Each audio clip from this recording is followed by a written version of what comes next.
Ashe family, it is Goddess Isis here, and I am back with another channel message for the divine beings, the ones who are seeking to ascend and walk in their divine power. And today's message is about boundaries and understand that it is your birthright to set boundaries, and anybody that feels opposite of that, anybody that is in opposition of your boundaries and what you have set for yourself to be protected mentally, spiritually, physically, and emotionally, then they are your damn enemy.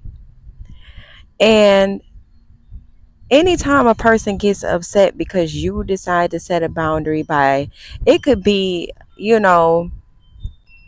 just not agreeing with everything that they say, or not agreeing to go everywhere they want you to go, or not allowing people to treat you in a way that they want to treat you, so you set a boundary there, or not allowing people, whatever that may look like to you, and you bring it up to that person. Hey, I didn't like when you did this. It made me feel like that. And that's your way of setting up your boundary right there. And they catch an attitude, or they be in opposition to what your boundary is. Then they're your enemy, ma'am, sir. And that could be anybody.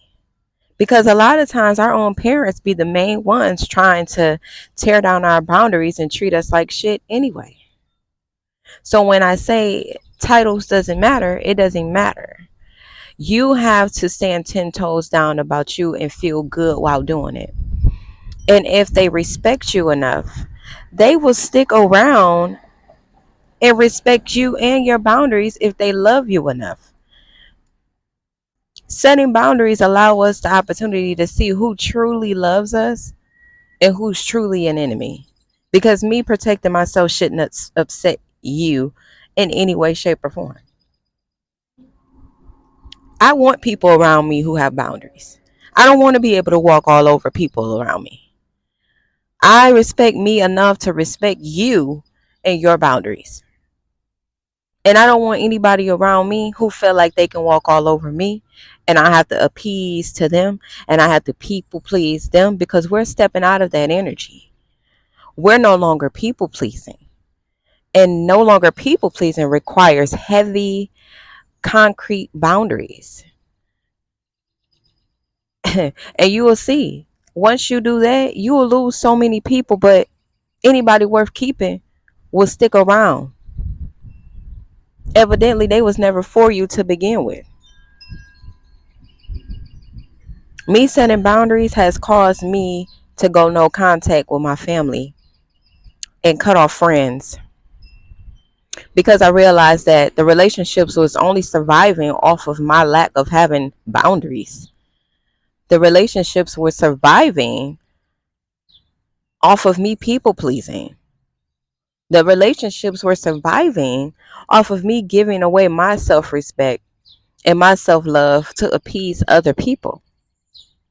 So I had to learn that in order for me to feel whole within myself, I need to have boundaries. I need to show people that this is how you're going to treat me. This is not how you're going to treat me. Because when you don't have those boundaries, when you are in that people pleasing energy, you open yourself up for attacks on all planes. So you don't want to become a target for the narcissist to attack and feel comfortable attacking you and feel comfortable abusing you physically, mentally, emotionally, and spiritually, because you lack those necessary healthy boundaries to let a motherfucker know you can't play with me like that. I will not allow you to treat me this way. And that takes us into that whole aspect of you are what you attract. Or sometimes people say things like, you attracted the narcissist. And I don't really like to say it that way. I like it more. I like to say it more from a standpoint of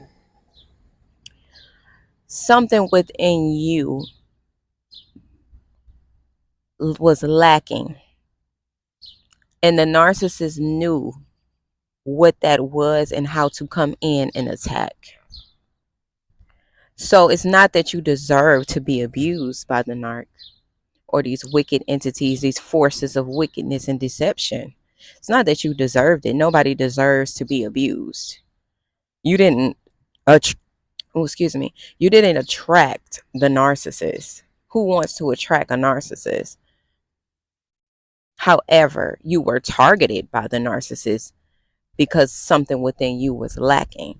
So once we accept the fact that I was lacking boundaries, or I was lacking the ability to speak up for myself, I was lacking the ability to see the red flags, I was lacking the ability to not people please. So this is why that force of wickedness, these demonic dandelions, felt like they could come in and abuse me and take advantage of my kindness and and exploit my vulnerability and exploit my um if you will, like, naiveness. So once we know what they are looking for, so that their manipulation tactics and abusive tactics can be sufficient, and now that we know what that tactic is, now we know how to fight back against our enemy. Now we know that we can now spot these type of entities from a mile away, because we hip to the fact that they're coming in with some type of manipulation. They're coming in with some type of agenda to manipulate and exploit me. So it's up to you to believe it when you see it. It's up to you to pay attention to what they say, how they say it, their body movements when they say it, and accept it for what it is, and don't try to make it something that it ain't. We have to take full accountability and responsibility for how we allow people to treat us. And if it don't feel right, then it ain't right. So stop allowing people to come in when you know it feels off. You know it don't sit right in your spirit, but you allow them to continuously walk in and walk over you and find ways to manipulate you by studying you. No, you have to already know and already have it in your mind. If they come in like this, that, and the third, then no, I'm not even going to allow myself to entertain this energy, because I'm no longer desperate for people to be around me. I'm okay in my own energy. I don't need anybody but the great mother in the universe. And whoever is resonating with me on that God frequency is who I would rather be in my energy.